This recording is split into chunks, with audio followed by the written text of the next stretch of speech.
কি রান্না করছি? রান্না করতে বলো তো বেশ পারো।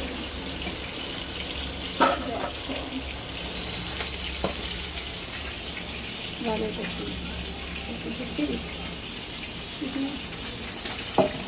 সারা ভাজাও করছি, সেটা দেখো।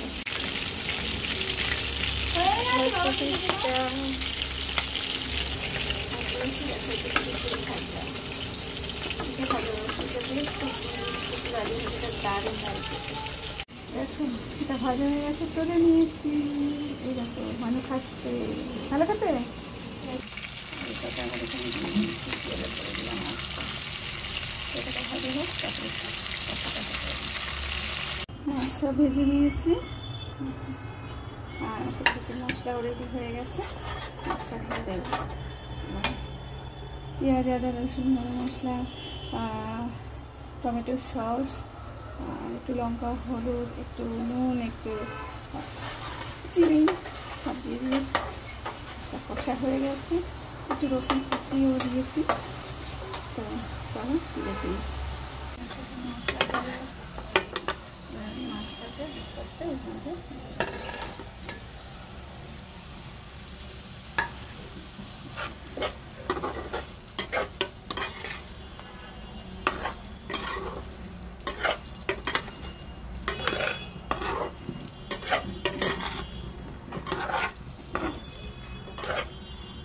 কি করবো, এটা কি মাছ ধরে গেছে।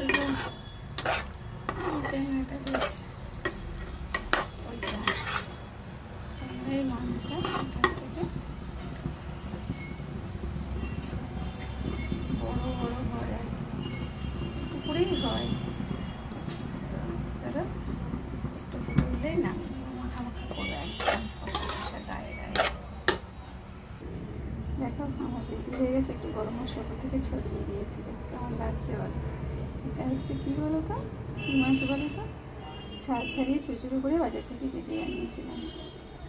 তো বলো তোমরা কী মাছ? ওটা দুধ হয়ে গেছে, দেখো কেমন লাগবে জানি। আমাদের পুকুরের পাকসটা নেই, বেশ অনেকটা বড়, কেটে কিনে মাছ বাজার থেকে কেটে এনে পিস পিস করে ছালটা ছাড়িয়ে রেখেছিলাম ফ্রিজে। আজকে রান্না করলাম কষা কষা। তো কেমন লাগলো জানিও কিন্তু। আর ভালো লাগলে লাইক কমেন্ট সাবস্ক্রাইব করে দিতে ভুলো না কিন্তু। তো টাটা, লাভ ইউ গাইস। তোমরা ভালো থেকো, সুস্থ থেকো, আসুন আর এই রেসিপিটাও দেখে নিন। টাটা।